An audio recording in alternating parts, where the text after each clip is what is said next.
એમાં મને આ શ્રાપ દીધો બ્રાહ્મણે કે જા સાલા તું ગિરગિટ બની જા, કાકીડો બની જા. એટલે મારે કાચીંડો બનવું પડ્યું. અને ભગવાન તમારા દર્શનથી મને એ શ્રાપમાંથી મુક્તિ મળી.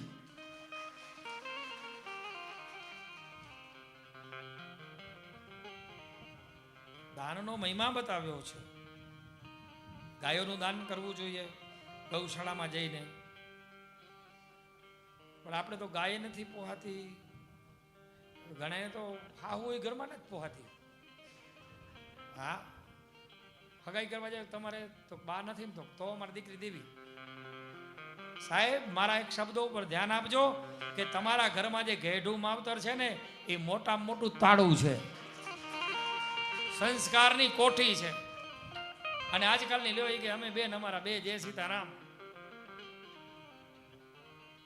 એ ઘર મોટું ને બા એમાં ન દેવાય, દીકરી થાકી જાય. હવે અત્યારે ઓના ઘરે કામ વાળા હોય, તારી દીકરી કરે એમ નથી.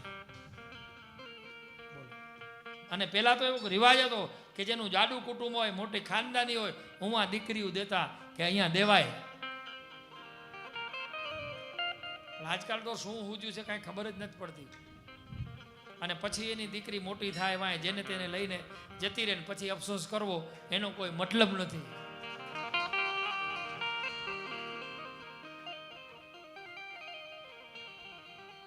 એટલે કહેવાનો મારો ભાવાર્થ, કહેવાનો મારો હેતુ એ છે કે આ બધું જ તમારા જીવનમાં જો સત્સંગ હશે, સત્ય હશે, દાન હશે, પૂન હશે, આ બધા જ પાસાઓ તમારા હશે તો ઓટોમેટિક તમારું કામ ભગવાન કરશે.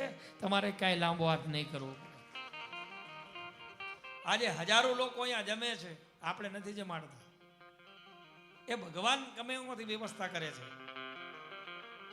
હવે જુઓ, 3 શનિવારના દાતા પાવરફુલ જમણવાર. આજ તો પટ્ટી ભજીયા છે. શું છે મયુર રસોડામાં? બીજું બોલો. પટ્ટી ભજીયા છે, 4-5 જાતના ભજીયા. વરહારો છે ને સારા લાગે. લાડુ, ભજીયા, દાળ, ભાત, શાક, છાશ ને પાપડ. ફૂલ થારી છે. લો પૂરી